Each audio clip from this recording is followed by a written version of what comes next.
The Prosper family appeared happy, but 18-year-old Nicholas hid a dark obsession. Consumed by violent online communities and a fixation on a video game character, he spiraled into madness. In a shocking act, Nicholas murdered his mother, sister, and brother, leaving a town and family devastated. Today, we dive into the disturbing events behind this tragedy. If you're into true crime deep dives like this, make sure to like and subscribe for more stories every week. The Prosper family from Luton, UK seemed like a typical loving household. Juliana Prosper, the mother, was 48 years old and well known in her community. She worked at a local Sainsbury's supermarket and was described by those who knew her as a devoted and caring mother. Outside of her job, Juliana was an athlete, often participating in community events and volunteering for various charities. She was deeply involved in helping others, always thinking of ways to support her family and the people around her. Juliana's generous spirit made her a beloved figure in her neighborhood. Juliana had 4 children, each with distinct personalities and futures that seemed bright. Her son Kyle, 16 years old, was a student at Cardinal Newman Catholic School. He was an active, creative young man involved in sports like football and boxing. His friends remember him as someone who was always up for a laugh and genuinely kind-hearted. Kyle had also begun to gain some attention on TikTok, where his creative side was shining through, and it was clear he had potential in the growing world of social media. Giselle, the youngest daughter at 13, was a student at Lee Manor High School. She was a model pupil, excelling in her classes, and her teachers often spoke highly of her academic performance. Those who knew Giselle described her as having a contagious smile and a kind heart. She treasured her family, particularly her older brothers, and seemed to bring joy to everyone she met. To her friends and peers, she was known as a sweet and caring person, someone who always made those around her feel good. Then there was Nicholas, the eldest child at 18. Unlike his siblings, Nicholas didn't seem to fit the same mold as the rest of the family. He was more reserved, quiet, and often kept to himself. Friends and family had noticed his increasingly strange behavior and mood changes, which led to growing concern. Nicholas had been struggling with mental health issues for some time, though the specifics of his condition weren't clear to those around him. The family had attempted to seek help for Nicholas, but it became apparent that whatever assistance he received was not enough to address his deepening issues. The family was active in their local church, where they were regular congregants. To their neighbors and community members, the Prosper family seemed like a picture-perfect example of a wholesome, close-knit household. They were involved in charitable activities and local events, always appearing to embody strong family values. Juliana, as a mother, was especially admired for her dedication to her children and the selfless work she did for others. In many ways, they seemed to be the kind of family that others could look up to, a tight unit that contributed positively to the community. Nicholas Prosper, the eldest of the Prosper children, was markedly different from the rest of his family. At 18 years old, he had developed a personality that set him apart from his siblings, Kyle and Giselle, and created a noticeable distance between him and his parents. While his family members were described as outgoing, kind-hearted, and socially involved, Nicholas was known to be quiet, reserved, and often standoffish. Friends and acquaintances who observed him noted that he didn't fit in with the rest of his family's positive, community-oriented image. Over the years, Nicholas began to exhibit signs of mental health struggles, which contributed to his growing isolation. His family was aware of his issues and had tried, unsuccessfully, to get him help. While the details of his treatment are unclear, it is evident that whatever support he received was insufficient to address the depth of his mental health problems. Those close to the family observed that Nicholas had become increasingly detached, and his behavior often raised concern. But despite the family's efforts, he seemed to slip further into his own world. As Nicholas grew more isolated, he turned to the internet to express himself and to find a sense of belonging. Unfortunately, instead of seeking positive connections, he became drawn to dark, violent corners of the online world. He regularly participated in online communities that glorified death, violence, and controversial topics, including forums like the now-banned Watch People Die subreddit. This subreddit, along with other shock sites, hosted graphic and disturbing content, including real-life footage of fatal accidents, executions, and violent crimes. Nicholas frequently posted comments on these platforms, many of which were deeply troubling and reflected a growing desensitization to violence and human suffering. Nicholas's comments often displayed a fascination with death and extreme violence. He was particularly interested in videos that depicted women or children as victims, and his remarks were increasingly hateful and derogatory, especially toward women. He viewed all women through a lens of contempt, frequently dismissing them as feminists regardless of the context, and belittling their suffering or deaths with crude and misogynistic comments. These disturbing patterns of behavior only intensified over time as he became more deeply ingrained in these violent online communities. In addition to his growing obsession with violence, Nicholas began expressing disturbing views about children.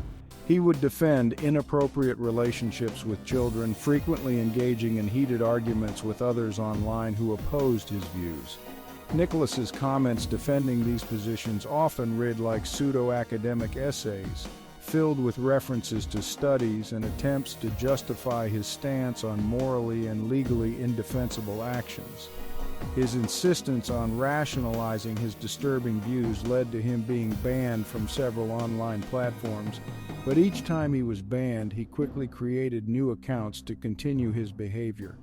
One of the main platforms Nicholas frequented was the now-banned subreddit Watch People Die. This community was notorious for sharing real footage of violent incidents, ranging from fatal accidents to executions and terrorist attacks. The subreddit's purpose was ostensibly to observe and contemplate the reality of death, but in practice it became a hub for shock content where users posted and consumed graphic videos of people dying.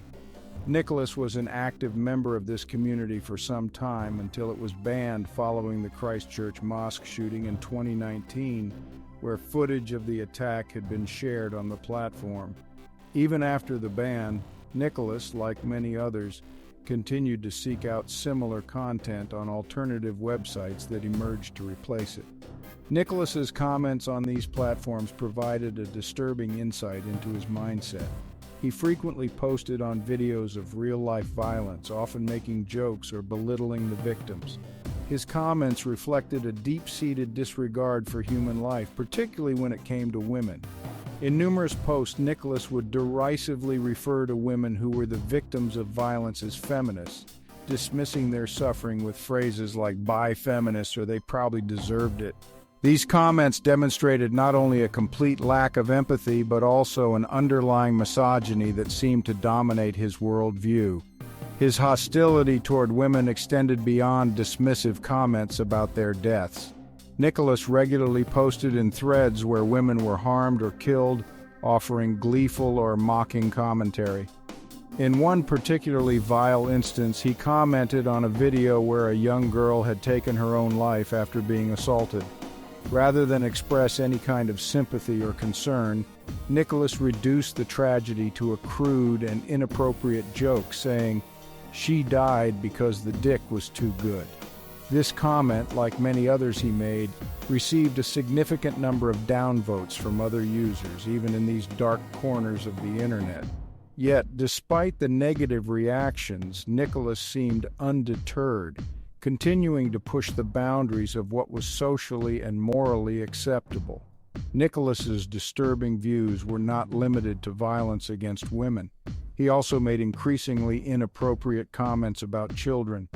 On multiple occasions, he posted inflammatory remarks defending pedophilia.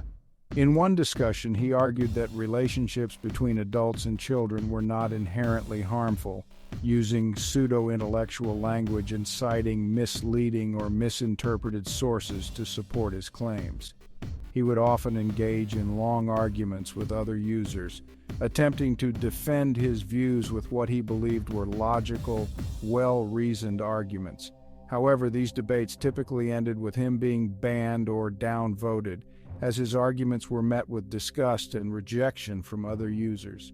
Despite the backlash he faced in these communities, Nicholas persisted in expressing his views. He frequently posted long, rambling essays that resembled academic papers, where he would cite dubious studies or controversial figures to argue that society's views on certain topics, like pedophilia, were overly strict or misguided. In one particularly disturbing post, Nicholas wrote an extended comment defending what he called voluntary child-adult relationships, dismissing the legal and moral frameworks designed to protect children from exploitation. He cited outdated and discredited sources, including references to the controversial Kinsey reports, in an effort to back up his arguments. This particular post eventually led to one of his many bans from the Watch People Die community, but Nicholas quickly created new accounts to continue his activity. One of Nicholas's hallmark tendencies in these discussions was his pseudo-academic style of debate. He often demanded that his opponents provide evidence or logical counterarguments to disprove his points, framing himself as someone engaging in an intellectual exercise rather than someone promoting deeply harmful and offensive views. He would insist that his opponent's inability or unwillingness to debate him validated his arguments, ignoring the fact that most people found his positions morally repugnant and unworthy of serious discussion. Nicholas Prosper's obsession with the Walking Dead video games, particularly the character Clementine, played a pivotal role in his deteriorating mental state. For Nicholas, The Walking Dead was not just an ordinary game, but a source of deep emotional attachment that went far beyond typical fandom. His fixation on Clementine, a young girl who serves as one of the main protagonists in the game series, was unusual and disturbing in its intensity. Over time, this attachment grew into what can only be described as an unhealthy obsession. In the Walking Dead video games, players make choices that affect the storyline and shape the development of the characters. Clementine, who first appears as a vulnerable child under the care of another character, eventually grows into a strong and resilient survivor in a post-apocalyptic world filled with danger and moral challenges. Nicholas connected with Clementine on a personal level, viewing her not just as a fictional character but as a real person with whom he had a deep spiritual bond.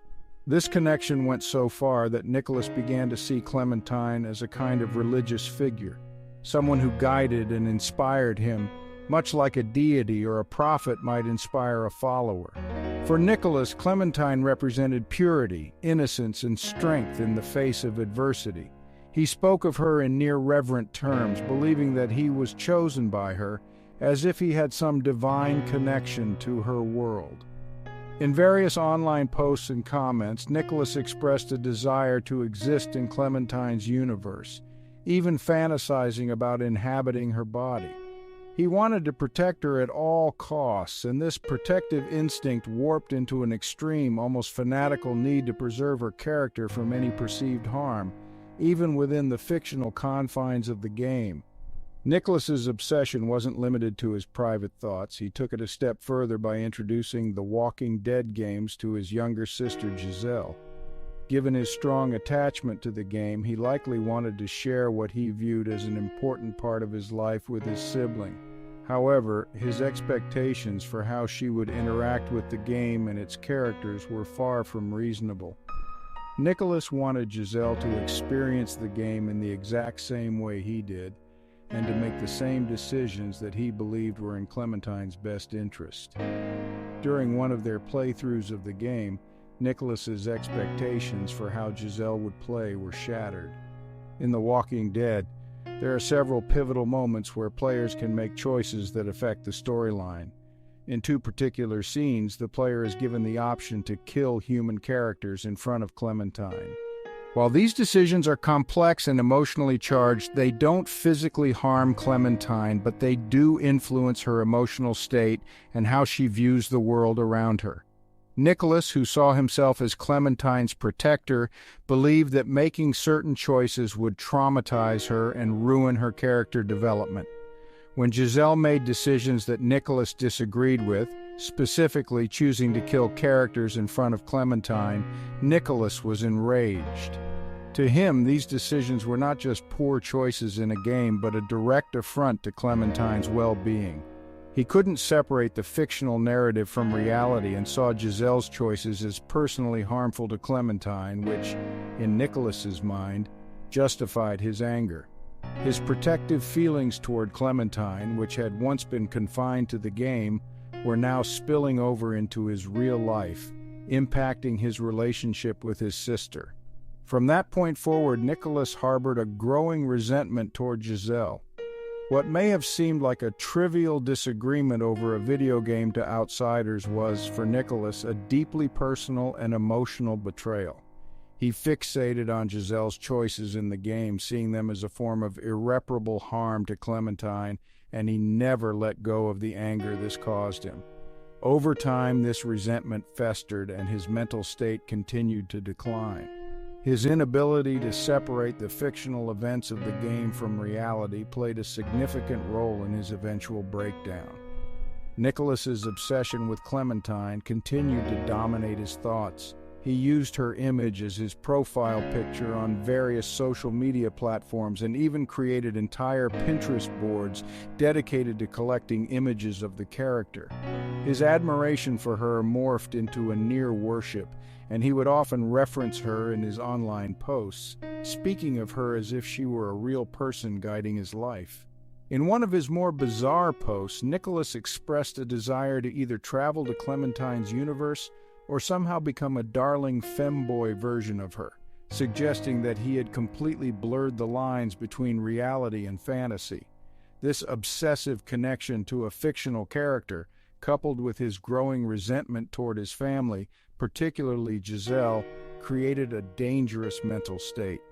Nicholas's fixation on Clementine had gone far beyond normal fan enthusiasm and had turned into an unhealthy delusion.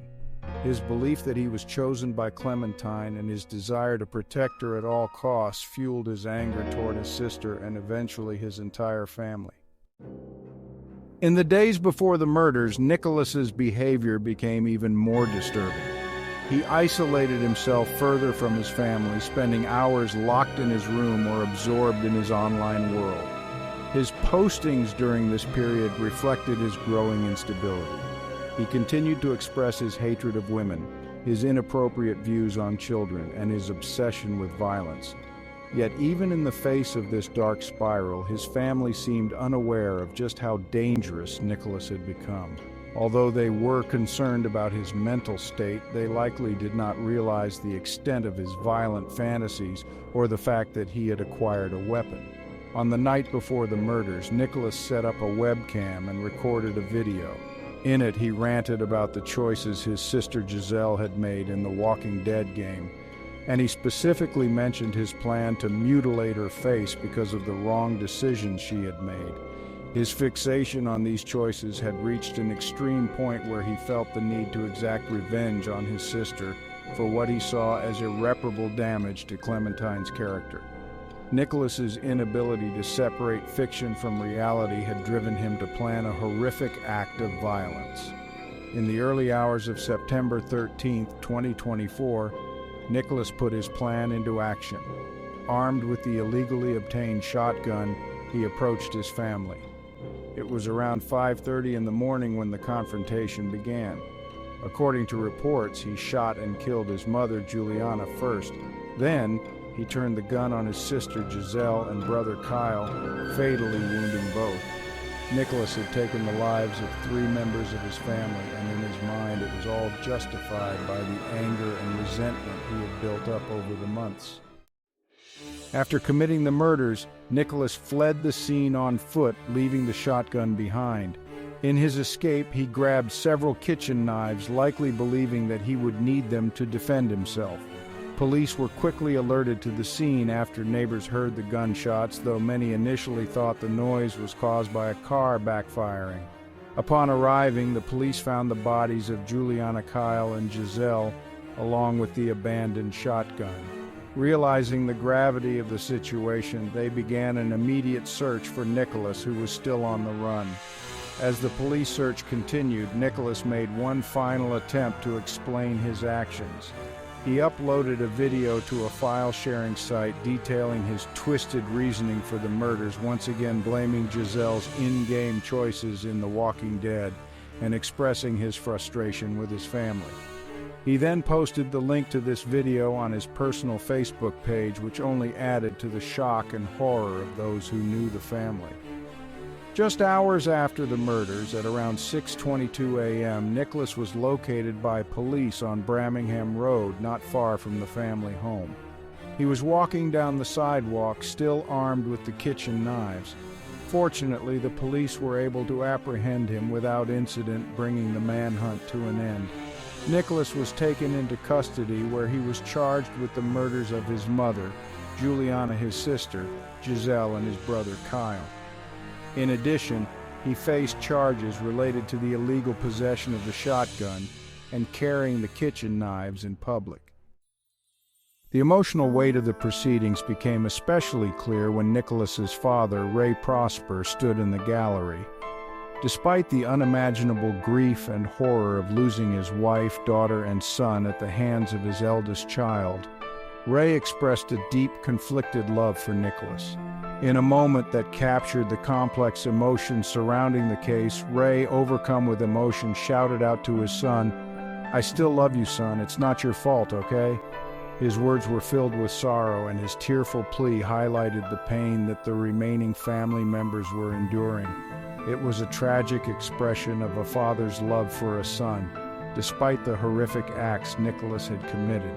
Ray's outburst revealed the difficulty of reconciling the person Nicholas once was with the murderer he had become. The charges brought against Nicholas were severe and reflected the gravity of his actions. He was initially charged with 3 counts of murder for the killings of his mother, Juliana Prosper, his sister, Giselle Prosper, and his brother, Kyle Prosper. In addition to the murder charges, Nicholas faced charges related to his illegal acquisition of the shotgun used in the killings. The UK has strict gun control laws, and Nicholas did not possess the necessary certificates or permits to own a firearm. As a result, he was charged with the illegal purchase or acquisition of a firearm without holding a certificate.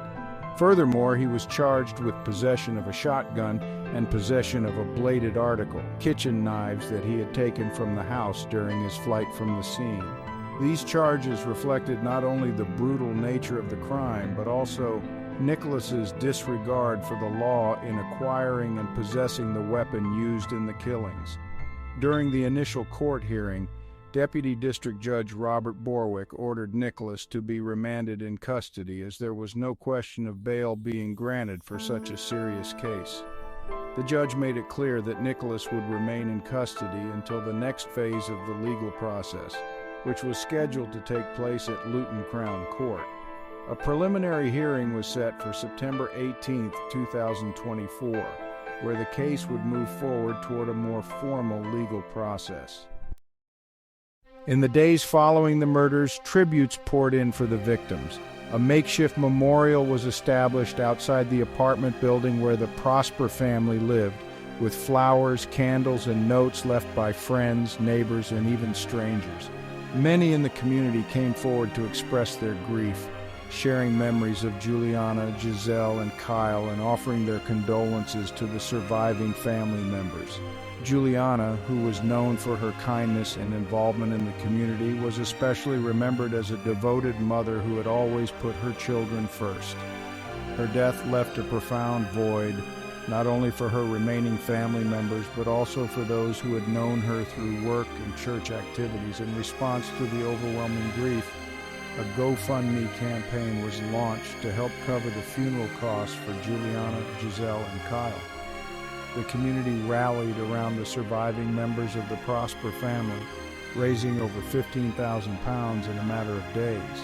The campaign surpassed its original goal of £20,000 as people from both the local community and beyond donated to support the family during this incredibly difficult time. The funds were intended to help with not only the funeral expenses, but also any other immediate financial needs that the family might face in the wake of such a tragic loss. For the remaining members of the Prosper family, the emotional toll was immense. Ray Prosper, in particular, was left to cope with the heartbreaking loss of his wife and two of his children, all at the hands of his eldest son. His emotional outburst in court, where he expressed love for Nicholas despite the crime, was a reflection of the deep, conflicting emotions he was experiencing.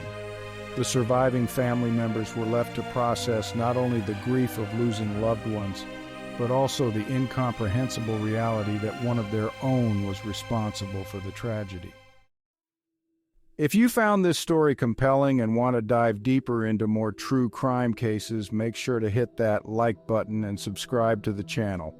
We post new content every week, and your support helps us bring you more detailed investigations. Thanks for watching, and stay tuned for the next story.